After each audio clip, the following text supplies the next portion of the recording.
قال الله تبارك وتعالى في الكلام المجيد والفرقان الحميد واعلموا أن فيكم رسول الله لو يطيعكم في كثير من الأمر لعنتم ولكن الله حبب عليكم الإيمان وزينه في قلوبكم وكره إليكم الكفر والفسوق والعصيان أولئك هم الراشدون فضلا من الله ونعمة والله عليم حكيم سبحان ربك رب العزة عما يصفون وسلام على المرسلين والحمد لله رب العالمين اللهم صل على سيدنا محمد وعلى آل سيدنا محمد وبارك وسلم وَاعْلَمُوا أَنَّ فِيكُمْ رَسُولَ اللَّهِ جان لو کہ تمہارے درمیان اللہ کے رسول موجود ہیں۔ جناب نبی کریم صلی اللہ علیہ وسلم کی عظمت بیان کی گئی کہ محبوب کی عظمت کو جانو، اگر وہ مسکرائیں تو اللہ کی رحمت متوجہ ہو، اگر وہ ناراض ہوں تو اللہ کا غضب تمہارے اوپر آئے، ان کی مسکراہٹ سے کلیوں کے اندر بہار آتی ہے، ان کی ناراضگی سے خزاں آتی ہے، ان کی نیند رحمت ہے، ان کا جاگنا رحمت ہے، یہاں تک کہ ان کی بھول رحمت ہے۔ لو یطیعکم فی کثیر من الامر لعنتم، اگر وہ اکثر معاملات میں تمہاری بات مان لیں تو تم مشقت میں پڑ جاؤ۔ قرآن کریم میں ایسی بے شمار مثالیں موجود ہیں۔ اللہ تعالیٰ نے بنی اسرائیل کو حکم دیا کہ گائے کی قربانی کرو، اور جو شخص ناحق قتل ہوا ہے، اس قربانی کی گئی گائے کا گوشت اس کو مارو، یہ اپنے قاتل کے بارے میں بتا دے گا۔ اب ان بنی اسرائیل کے لوگوں نے بے جاز سوالات کرنے شروع کر دیے، وہ کیسی دکھے، کلر کیسا ہو، اور اس کا وزن کیسا ہو۔ وہ جتنے سوال پوچھتے گئے خود بخود پھنستے چلے گئے۔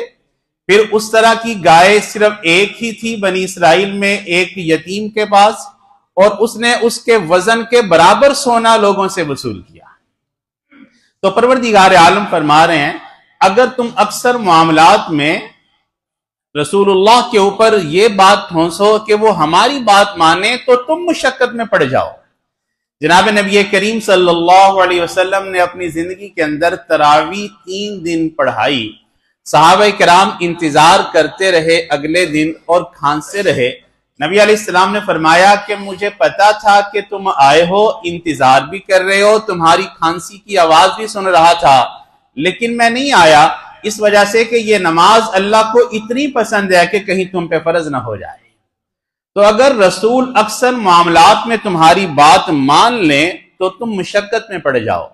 پھر اللہ نے فرمایا وَلَكِنَّ اللَّهَ حَبَّبَ إِلَيْكُمُ الْإِيمَانَ وَزَيَّنَهُ فِي قُلُوبِكُمْ، یہ اللہ کی کم نعمت ہے، اللہ نے تمہارے لیے ایمان کو محبوب کیا اور تمہارے دل کو اس سے آراستہ کیا۔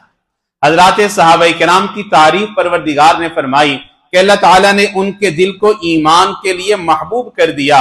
وَكَرَّهَ إِلَيْكُمُ الْكُفْرَ وَالْفُسُوقَ وَالْعِصْيَانَ، اور کفر اور فسق نافرمانی اللہ نے ان کے لیے ناپسند کر دی۔ پھر اللہ فرماتے ہیں اولئک هم الراشدون، یہی لوگ ہیں جو ہدایت یافتہ ہیں۔ تو خلاصہ یہ نکلا کہ اللہ تعالیٰ کی نعمتوں میں سے سب سے بڑی نعمت ہدایت ہے۔ عزیز سامعین، کتنے لوگ ہیں جو رب سے سب مانگتے ہیں اور کتنے لوگ ہیں جو رب سے رب کو مانگ لیتے ہیں۔ اور آج کتنے نام نہار انسان دیکھتا ہے کہ ظاہراً ایمان ہوتا ہے لیکن حقیقت میں وہ معتزلہ بن جاتے ہیں، چکڑالوی بن جاتے ہیں، منکر قرآن بن جاتے ہیں، منکر حدیث بن جاتے ہیں، یہاں تک کہ منکر فقہ بن جاتے ہیں۔ میں ایک ایسے مفتی کو جانتا ہوں جو حافظ قرآن ہے، قاری قرآن ہے، عالم ہے، مفتی ہے، لیکن یہودی ہو چکا ہے۔ تو پروردگار عالم کی نعمتوں میں سے سب سے بڑی نعمت یہ ہدایت ہے، اور اللہ تعالیٰ سے وہ ہدایت مانگنی چاہیے۔ اللہ فرماتے ہیں فضلا من اللہ ونعمہ، یہ اللہ کا فضل اور اس کا احسان ہے۔ واللہ علیم حکیم، اللہ تعالیٰ جاننے والے ہیں اور حکمت والے ہیں۔ تو پروردگار عالم نے حضرات صحابہ کرام کے ایمان کے بارے میں بتا دیا۔ جناب نبی کریم صلی اللہ علیہ وسلم نے ارشاد فرمایا اللہ اللہ فی اصحابی لا تتخذوہم غرضا من بعدی، اللہ اللہ میرے صحابہ سے بارے میں ڈرتے رہنا، ان کے بارے میں اپنے دل میں کجی نہ رکھنا۔ فمن احبہم فبحبی احبہم، جو میرے صحابہ سے محبت کرے گا وہ میری محبت کی وجہ سے ان سے محبت کرے گا، جو میرے صحابہ سے بغض رکھے گا اصل میں اس کا بغض میرے ساتھ ہوگا۔ حضرات صحابہ کتنی مقبول جماعت ہے، اللہ تعالیٰ نے قرآن کریم میں ان کو تمغے عطا کیے۔ آج کوئی بندہ جس کو گولڈ میڈل مل جائے نا، ساری زندگی کے لیے اپنے نام کے ساتھ گولڈ میڈلسٹ لکھ دیتا ہے، فلاں نام ہے، فلاں موقع پہ گولڈ میڈل ملا۔ اللہ تعالیٰ نے حضرات صحابہ کرام کو گولڈ میڈل عطا کیے۔ اولئک هم المتقون، اولئک هم المفلحون، اولئک هم الراشدون، اولئک هم الفائزون، اولئک علی ھدی من ربہم، اولئک هم المہتدون۔ چنانچہ یہ صحابہ کرام کا مقام اور مرتبہ پروردگار عالم نے سمجھایا۔ اس کائنات کے اندر 3 ایسی شخصیات گزری کہ جن کے شاگردوں کو اللہ تعالیٰ نے بے مثل کمال عطا فرمایا۔ اس کائنات میں 3 شخصیات ایسی گزری کہ جن کے شاگردوں کو اللہ تعالیٰ نے بے مثل کمال عطا فرمایا۔ پہلے میرے اور آپ کے محبوب حضرت محمد مصطفیٰ احمد مجتبی صلی اللہ علیہ وسلم کے شاگرد حضرات صحابہ کرام، اللہ تعالیٰ نے فرمایا فَإِنْ آمَنُوا بِمِثْلِ مَا آمَنْتُمْ بِهِ، ایمان لانا چاہتے ہو میرے صحابہ کی طرح ایمان لے کے آؤ۔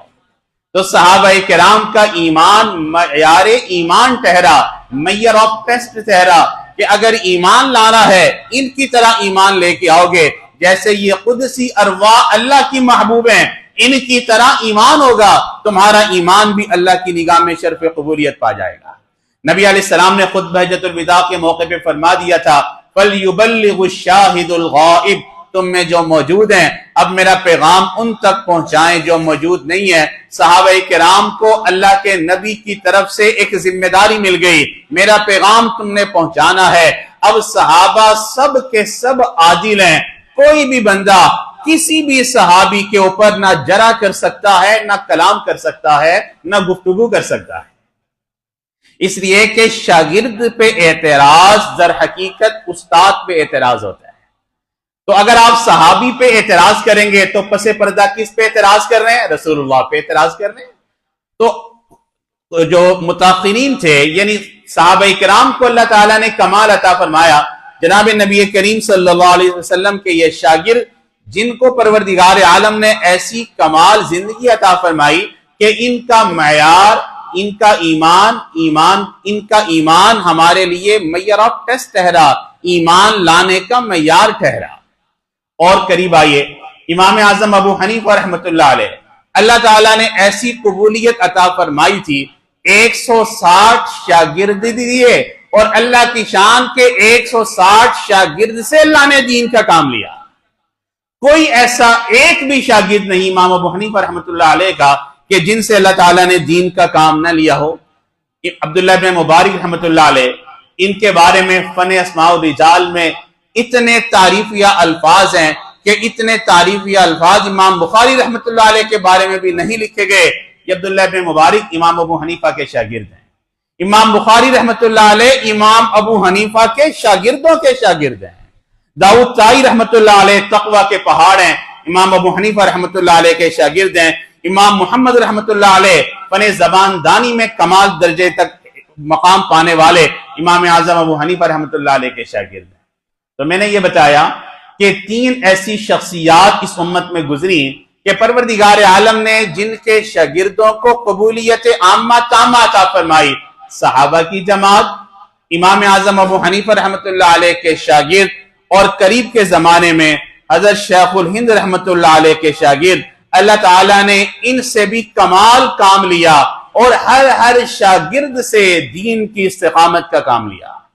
چنانچہ آپ حیران ہوں گے کہ صرف تفسیر کے اوپر، قرآن کریم کی تفسیر پہ جو کتابیں لکھی گئیں، ان کے شاگردوں نے ان کتابوں کی تفسیروں کی تعداد 250 سے زائد ہے، اور ایک تفسیر کوئی 30 جلد کی ہے، کوئی 40 جلد کی ہے، کوئی 50 جلد کی ہے۔